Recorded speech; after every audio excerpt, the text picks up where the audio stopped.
Baiklah, kita lanjutkan kembali. Setelah kita mempelajari teori tentang apa saja yang menjadi asumsi dasar atau asumsi klasik analisis regresi, mari kita praktekkan bagaimana melakukan pengujian terhadap beberapa asumsi regresi klasik. Perhatikan, buku yang telah Anda beli berjudul Analisis Multivariabel Suatu Pengantar, karangan Profesor Abu Zar bersama saya dan tim dosen STIS. Pada tabel 31, saya tadi sudah membahas langkah-langkah bagaimana mengidentifikasi yang disebut sebagai pelanggaran asumsi. Perhatikan sini tabel 31 adalah tabel ringkasan yang sudah saya jelaskan dalam bentuk PowerPoint. Berikut kita akan mulai melakukan pengujian atau pengecekan terhadap beberapa asumsi dasar dari analisis regresi. Yang pertama kita akan mulai dengan analisa kenormalan dari suku Galat. Saya sudah siapkan bentuk programnya seperti sudah dikirim ke email grup masing-masing kelas. Kita akan membicarakan program ini, yaitu melaksanakan uji normalitas residual. Perhatikan di sini, kita sudah menyiapkan programnya. Inilah program untuk menguji suatu persamaan regresi. Apakah residualnya bersifat normal atau tidak?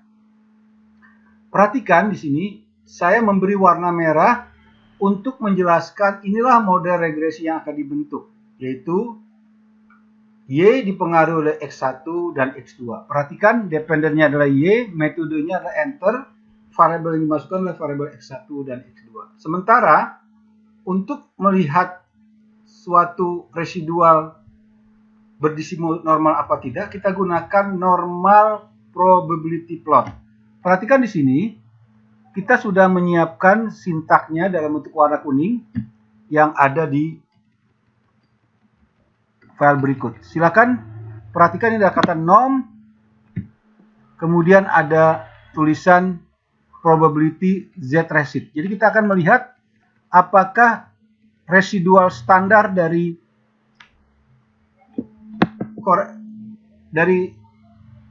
residual atau dari error benar-benar bersifat garis lurus apa tidak. Program ini kita akan masukkan ke dalam SPSS.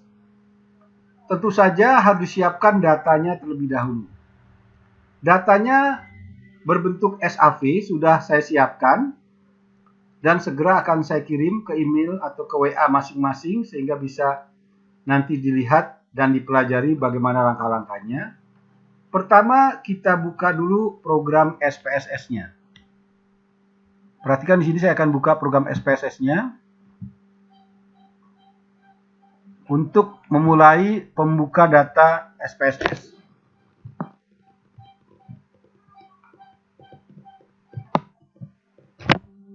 Program ini bisa dimodifikasi sesuai dengan kebutuhan. Untuk konteks kali ini kita akan menggunakan variabel Y dan variabel X. Saya buka datanya seperti ini.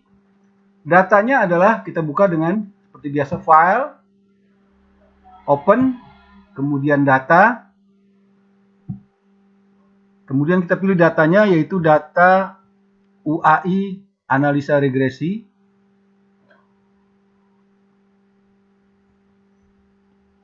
Ini ya. No, kita jawab no di sini. Don't save. Nah, inilah datanya. Perhatikan datanya hanya ada 3 variabel.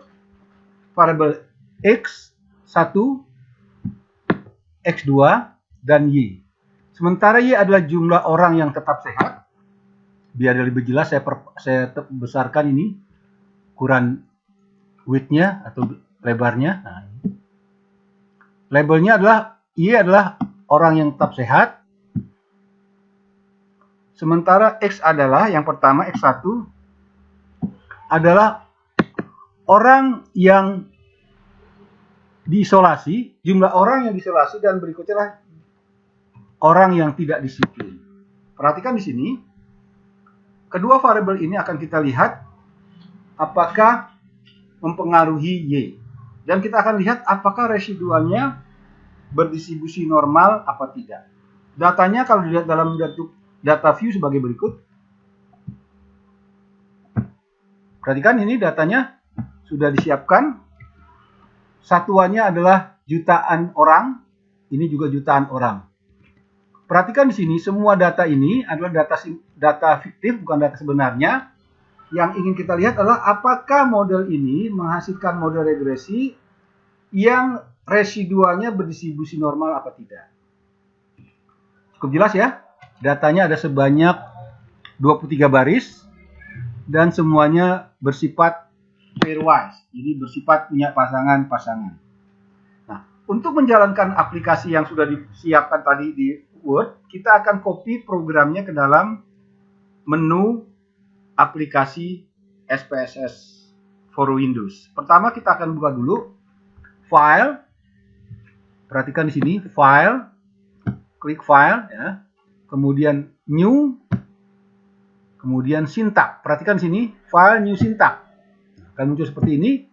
Inilah tampilan data, tampilan program Syntax. Jadi kita akan menuliskan di Windows Syntax ini apa yang kita harapkan. Jadi kita semua tuliskan di sini, semua dituliskan di sini. Semua ditulis di sini. Tentu saja dengan titik. Jangan lupa dengan titik. Kalau tidak dengan titik berarti kalimatnya belum sempurna. Kita akan mengcopy programnya dari file Word yang sudah ada sebelumnya, yaitu ini. Kita akan ambil dari awal sampai akhir. Kemudian kita akan copy ke dalam aplikasi SPSS. Jadi kita copy sampai di sini. Kemudian kita cut boleh. Kita masukkan ke SPSS. Perhatikan sini. Kita akan siapkan di sini SPSS-nya.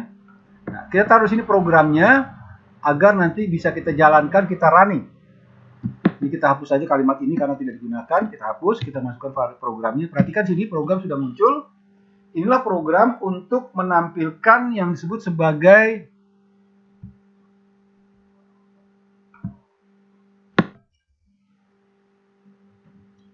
normal probability plot. Perhatikan sini ada kalimat normal probability plot yang sudah saya warnai kuning tadi pada saat di Word.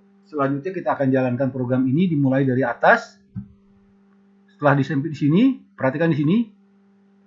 Program ini harus benar-benar tidak ada yang kekurangan kalimat. Jadi dia harus benar-benar tidak boleh ada yang tidak bisa dibaca secara program. Kita jalankan program dengan mengklik ini. Perhatikan, nah inilah muncul.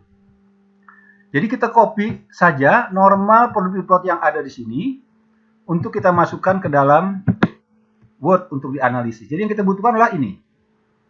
Gambar ini. Jadi gambar ini yang menyatakan bahwa residual daripada model regresi tersebut bersifat atau berdistribusi normal karena bersifat garis lurus. Perhatikan ini garisnya bersifat garis lurus. Dan kalau ini kita copy ke dalam bentuk Word, kita tinggal klik kanan, kita pilih cut, kita masukkan ke dalam Word, hasilnya adalah sebagai berikut. Nah inilah hasilnya setelah kita paste. Setelah kita paste seperti ini. Nah inilah yang kita analisis dengan cara membaca sebagai berikut. Karena normal probability plot berpola garis lurus, maka residual adalah berdistribusi normal. Artinya, asumsi klasik bahwa residual berdistribusi normal terpenuhi. Jadi, model ini tidak melanggar asumsi kenormalan residual. Berikutnya kita sebutkan di dalam kesimpulan kita, jadi perkiraan interval dan pengujian hipotesis untuk koefisien regresi bisa berlaku. Karena kalau tidak normal atau tidak berdistribusi normal, dia tidak berlaku koefisien regresi. Tapi kalau berdistribusi normal, berarti dia berlaku. Artinya, model ini dianggap tidak melanggar asumsi regresi terkait dengan distribusi residualnya. Perhatikan di sini, yang diuji adalah residualnya atau errornya, bukan X-nya, bukan Y-nya. Demikian, mudah-mudahan bermanfaat. Silahkan kalau ada yang ingin mencoba programnya, saya buka lagi program di sini agar nanti bisa dipelajari. Programnya saya buka kembali biar nanti bisa dipelajari. Saya pilih perintah undo. Karena tadi programnya saya pernah cut, sekarang saya pilih undo. Nah, ini programnya. Perhatikan di sini programnya sudah ada dan bentuknya sudah kita siapkan dalam bentuk listing program SPSS. Demikian, wassalamualaikum warahmatullahi wabarakatuh.